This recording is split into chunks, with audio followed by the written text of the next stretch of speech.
Bonjour à tous, j'espère que vous allez bien. On se retrouve après un long moment d'absence puisque j'étais en vacances. Aujourd'hui, on va reprendre un peu tout ça et regarder ce qu'on a aujourd'hui sur le Bitcoin, puisqu'on voit qu'on est en train de s'essouffler progressivement, hein. On a un volume acheteur qui commence vraiment à s'affaiblir. On va regarder ça dans quelques instants et on ira en fin de vidéo, donc dans quelques minutes, regarder quelques questions, hein, que j'ai eues sur le RIF, et je vais faire ça régulièrement en fait, à chaque vidéo de petits briefs du matin, et ben je vais aller regarder et répondre à quelques questions qui ont été posées. Donc n'hésitez pas en dessous de la vidéo à déposer, à laisser vos commentaires, hein, si vous avez des questions ou autres, et comme ça je peux y répondre dans la vidéo prochaine. Alors c'est parti sur le Bitcoin. On a aujourd'hui donc du coup un cours qui est en train de s'essouffler. C'est pas très joli ce qu'on est en train de voir à l'écran. Je vous montre ce que je n'aime pas ici à l'écran et au niveau du cours. C'est cette formation ici, en fait du M, hein, on dirait le M de McDonald's là. Et c'est pas très bon. Pourquoi? Parce que dans ce M en fait on a la deuxième arche ici là, qui est en fait plus basse que l'autre. Ce qui peut signifier en fait que l'on a un cours qui est en fait en train de s'affaiblir, d'accord? Surtout qu'on a aussi des divergences qu'on arrive à voir, hein, au niveau de différents indicateurs comme le RSI par exemple, que je n'ai pas affiché à l'écran. Vous pourrez me dire, hein, dans les commentaires si vous voulez justement que j'affiche différents indicateurs. Et moi en fait ce qu'aujourd'hui vraiment le but du brief du matin, c'est donner un aperçu très rapide de ce qu'on a ici à l'écran. On a la EMA20 ici qui sert évidemment de support, hein, à cette trendline. Et si je passe ici en daily, on voit en fait qu'on est venu taper plusieurs fois, hein, sur cette EMA, et en fait elle sert vraiment de support. Et cumulé justement à ce M qui s'est placé ici là depuis quelques jours, qui a pris forme depuis quelques jours, on voit également qu'on est tout juste en train de travailler cette EMA20 ici, avec une petite bougie, donc celle d'aujourd'hui, hein, on est le 31 août, et on voit qu'on est en train de travailler cette EMA20 ici. Alors vraiment, qu'est-ce qu'on peut faire avec ça? Donc déjà, ce qu'on va faire, c'est attendre un petit peu, voir si on a confirmation de cette bougie, puisque on voit également que les volumes sont en train de s'affaiblir ici, complètement, mais c'est pas parce qu'on a un volume qui s'affaiblit que forcément le cours va se retourner. Bien évidemment, on a déjà vu à plusieurs reprises, hein, par le passé, qu'au moment où on a un volume qui s'affaiblit, potentiellement, derrière, on a reprise, d'accord? Donc c'est justement quand personne n'est sur les marchés et que personne n'en parle, qu'on a une reprise qui peut avoir lieu, d'accord? Par contre, ce qui est vraiment un petit peu pénible à voir ici à l'écran, c'est vraiment la formation de ce M ici. Et si on descend en unité de temps, je vais passer en 12 heures, j'aime bien le 12 heures. On a ici bien évidemment ce niveau, hein, qu'il va falloir surveiller attentivement. Et on va voir dans quelques instants en fait qu'est-ce qu'on peut faire au niveau des scénarios à privilégier par rapport aux investissements qu'on a. Parce que j'imagine que vous avez des crypto-monnaies qui sont investies sur les marchés crypto. Soit vous n'êtes pas encore rentré dedans, vous attendez peut-être le bon moment. Et en fait, cette structure en fait amène vraiment le prix du Bitcoin vers le bas, mais également amène les cryptos vers le bas. Donc là, je l'ai trié par change, mais je vais plutôt le trier par symbole, hein, pour qu'on puisse bien voir les choses. C'est qu'en fait, hop, c'est comme ça, c'est qu'en fait, on voit que depuis pas mal de temps, si je passe ici en daily, c'est pas le bon, j'ai pris le mauvais exemple, mais par exemple, le Badger, on a depuis quelques temps toutes nos cryptos, la majorité des crypto-monnaies, qui sont en train de retracer. Donc ça peut être vraiment des endroits de localisation, donc on peut le voir, on va pouvoir peut-être en voir une juste après dans la vidéo. Je vais faire en sorte qu'elle ne dure pas très très longtemps. Mais par exemple, le Celo qui est à moins 11, bon lui il avait un petit peu monté comme ceci. Voilà, on a par exemple ici le BZX Protocol, qui pareil a consolidé, a eu son pump depuis fin du mois de juillet, et qui sont en train de retracer comme ceci. Donc potentiellement, si ça continue à baisser au niveau du Bitcoin, ça va donner justement des portes d'entrée aux crypto-monnaies. D'accord? Donc ça, c'est vraiment quelque chose qu'il faut avoir en tête. Par contre, j'imagine ce que vous vous dites, c'est que vous vous dites, bon moi je suis un peu bloqué là depuis pas mal de temps à ce niveau-là. D'accord? D'ailleurs, on voit, hein, cette grosse barre rouge que j'ai mis, c'est vraiment une zone en fait qui va être très très très compliquée à passer, puisque c'est un petit peu la zone où tout le monde est rentré en mode FOMO dans le Bitcoin. Donc ça va vraiment servir de rempart, hein. Si on casse cette zone-là, ça va vraiment être ça va être vraiment des plus hauts qui vont venir juste après. Par contre, on est bien évidemment dans cette zone de volume ici.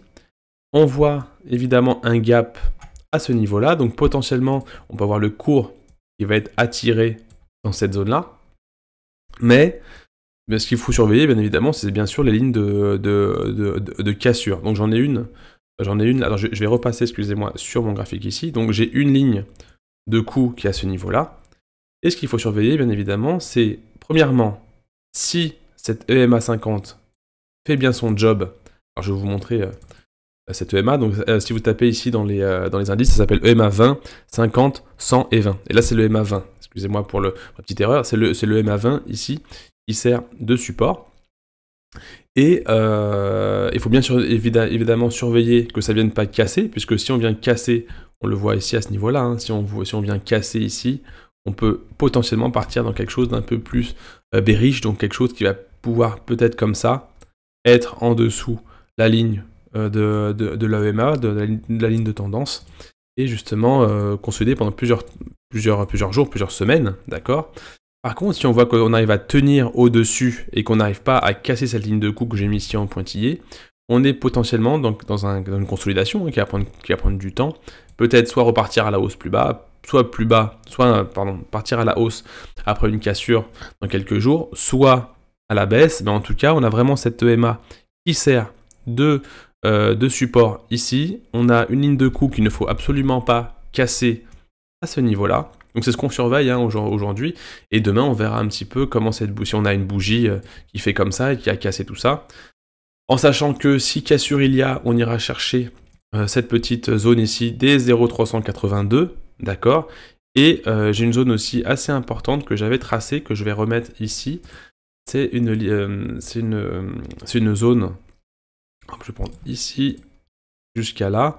C'est une zone en fait qui sert en fait de bouclier non, mais en fait qui est une zone où il y a eu beaucoup d'échanges, qui est ici, d'accord. Et on arrive exactement aux 40 000, donc je suppose que les 40 000 $ vont être une zone très compliquée à passer, et on arrive en fait tout pile justement à une sorte de... c'était en fait le haut du range hein, qu'on a eu comme ça pendant plusieurs mois, je sais pas si vous vous souvenez, en juin et en juillet. On a eu un range qui a duré très longtemps, et les 40 000, c'est justement cette ligne, donc on irait potentiellement chercher ce niveau haut du range.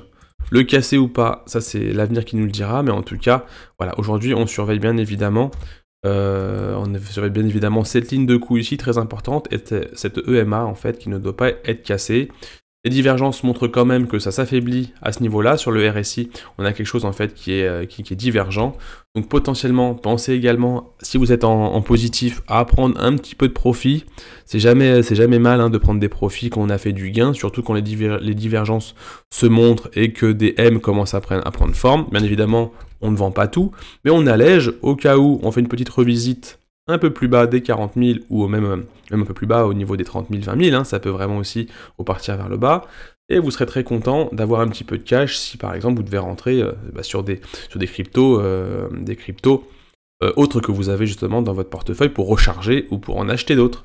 Donc voilà pour le Bitcoin, un petit peu, voilà ce qu'on a aujourd'hui, donc surveillance de cette bougie aujourd'hui, si on vient creuser ici vers le bas et clôturer, donc on verra ça bien sûr demain matin, pour le petit brief du matin, bien évidemment faire attention à ça. Voilà, j'ai fini pour le Bitcoin aujourd'hui. N'hésitez pas à me poser des questions en dessous. Maintenant, je vais répondre aux questions, aux différentes questions que j'ai eues. Donc ça peut vous intéresser. Je vous invite vraiment à rester jusqu'à la fin des questions. Je vais en prendre quelques-unes. Hein, je vais en prendre une ou deux qui me passent un petit peu comme ça. Hop, je coupe ici. Qui me passe ici, histoire d'en fait de vous inviter justement à poser vos questions, et je peux en répondre à 2-3 questions en fonction du temps que ça prend d'y répondre. Mais hop, je peux couper ça, investir, ça c'est les mots-clés, parce que ça peut partir, c'est un peu chiant. Hop. Et puis voilà, donc je vais répondre à la question donc à CryptoBrace qui me dit: salut CryptoDorado, j'imagine que tu es encore en vacances, pourrais-tu prochainement faire une analyse du projet Veracity, son token VRA. Donc on va regarder ça ensemble, hein. VRA. Qu'est-ce qu'on a? Donc on l'a sur KuCoin, d'accord, donc c'est une crypto qu'on a sur KuCoin. KuCoin là avec la communauté, avec le club CryptoDorado donc qui a ouvert ses portes là très récemment. on est en train de regarder un petit peu toutes les cryptos qu'on a, et KuCoin, KuCoin fait partie de l'un des exchanges pour lequel on analyse, hein, je l'ai ici là, KuCoin listing USDT, et on recherche toutes les cryptos qui peuvent vraiment performer dans les jours à venir, dans les semaines à venir, en fonction du Bitcoin bien évidemment, donc très très intéressant. Donc si vous voulez rejoindre le club Crypto Eldorado, vous avez le lien en description, allez jeter un petit coup d'œil. Donc pour VRA, donc Veracity, sur KuCoin contre le Tether, et ben en fait, ce qu'on peut voir déjà, à première vue, donc moi c'est un indicateur que j'utilise que j'utilise bien. J'utilise pas l'indicateur volume, hein, celui que tout le monde a. J'utilise un indicateur qui s'appelle CVOLB underscore LB. En fait, ça donne des couleurs par rapport justement à si c'est acheteur ou vendeur, et moi c'est quelque chose qui m'intéresse. Et je vois ici des réveils complètement bullish, hein, complètement acheteur, avec une cassure de la moyenne, hein, et vraiment des volumes très très intéressants. Donc niveau volume, on voit que des gens commencent à arriver sur le marché. On voit également qu'en fait, c'est assez vieux, hein, ça fait là, j'ai un listing depuis 2020. On a eu une première explosion, c'était quand? En mars 2021. Premier retracement, donc j'ai déjà mis mon petit Fibonacci, donc on est venu chercher la zone de rechargement ici, même plus bas, d'accord? Donc on est même venu plus bas. On a consolidé, petit W à ce niveau-là, et cassure, on a cassé au 0,012.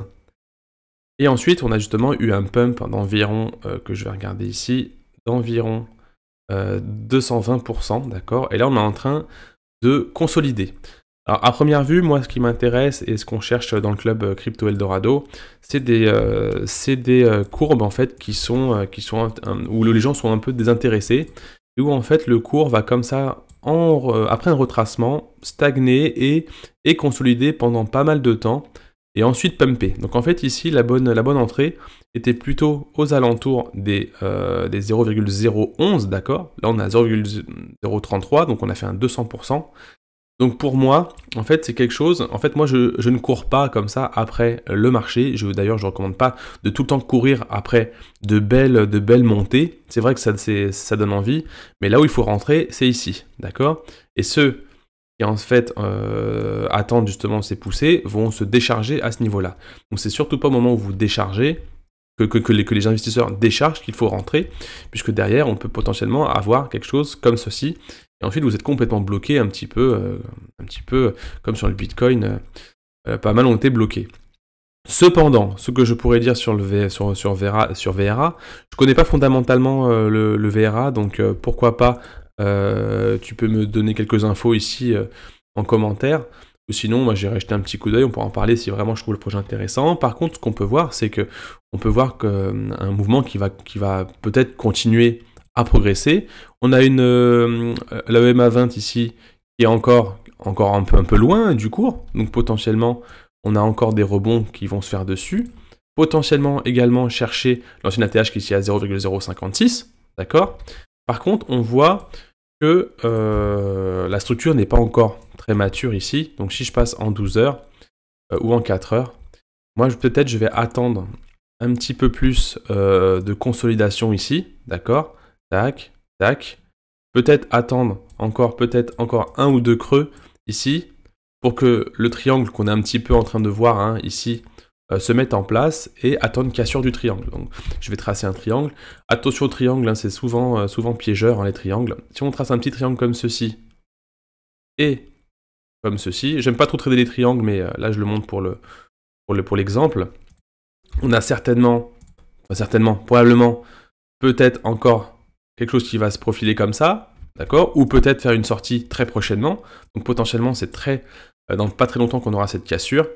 Et ensuite, trader en fait la prolongation entre guillemets. Donc après là, il y a plusieurs écoles. Donc soit vous prenez l'entrée ici, d'accord, et vous la reportez pour vous donner ici un objectif que vous aurez sur VRA. Hop, je vais le tracer ici à 0,047, d'accord. Soit vous avez quelque chose en fait qui peut aller beaucoup plus loin que ça. Donc je vais vous le tracer également. Donc il peut aller de la racine ici, hop, à un 0,064 qui peut également avoir lieu à ce niveau-là. Je ne sors pas tout de suite le Fibo d'extension. Mais voilà, en tout cas, ça peut donner 2 niveaux. Donc ça peut potentiellement peut-être prendre un peu de profit, à ce niveau-là. Peut-être en prendre également un peu de profit sur l'ancien ATH, puisque potentiellement on va avoir quelques turbulences à ce niveau-là, d'accord? Et un peu de profit ici, peut-être laisser courir le reste, donc peut-être avoir une stratégie de prise de profit sur la montée, mais potentiellement c'est vrai que si cassure il y a sur le VRA, on peut avoir des objectifs assez intéressants. Le volume, attendre peut-être des pics de volume acheteurs au niveau de la cassure, pour être accompagné justement par le mouvement.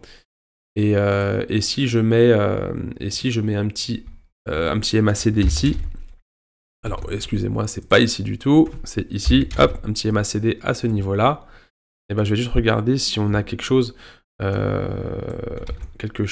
bullish ici.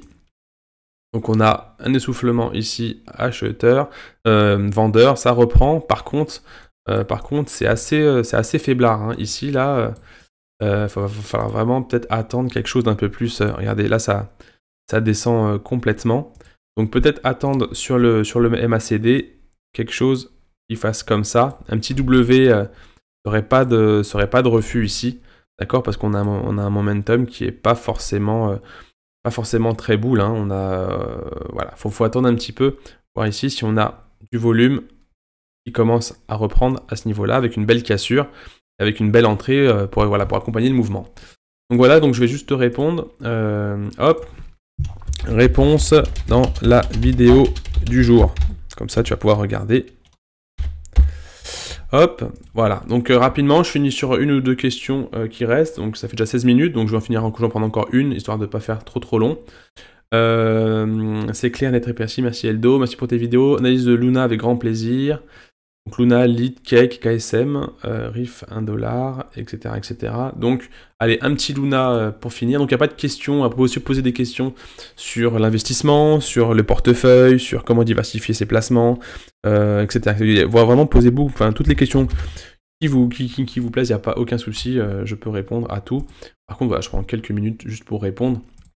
Rapidement, un Luna. Ah non, j'ai pris Lina, par contre je vais prendre Luna apparemment, mais le Luna je crois qu'il a complètement explosé, hein. Oui, alors Luna il a complètement explosé, donc ça c'est quelque chose dans lequel je ne rentre pas du tout. La bonne entrée était ici, à ce niveau-là, cassure à la neckline ici à 8,73, on prend des profits ici, et puis c'est tout. Donc on prend son x2, x4, x8, fois ce que vous voulez, votre double ici. Mais ici, je vois pas grand-chose. Peut-être justement attendre un retracement plus important, hein, pour rentrer dedans, mais c'est beaucoup trop à la verticale. Peut-être attendre quelque chose qui revienne soit dans les 0,382 ici, d'accord, ou chercher plus bas en fonction du Bitcoin, hein, c'est lui aussi qui va donner la tendance à 15 pour rentrer et aller surfer une autre accélération derrière. Par contre, ici, là... Moi, je trouve ça un petit peu risqué pour le Luna. Il a déjà fait son temps. C'était en plein mois d'août, hein. Il a déjà fait son temps. Il est déjà parti. Donc, c'est pas quelque chose que nous, on cherche dans le club Crypto Eldorado. Tout est dans la description. Allez voir les liens. Donc, n'hésitez pas aussi à laisser votre commentaire si vous avez des questions. Comme ça, je répondrai à chaque fois. Dans la vidéo du jour d'après. Je vous dis à demain pour une prochaine vidéo. J'espère que ce petit brief vous aura plu. Voilà, c'est le grand retour aujourd'hui. J'espère que ça vous plaît toujours autant et que vous serez toujours aussi fidèles. Allez, je vous dis à très bientôt et à demain pour cette prochaine vidéo. Ciao!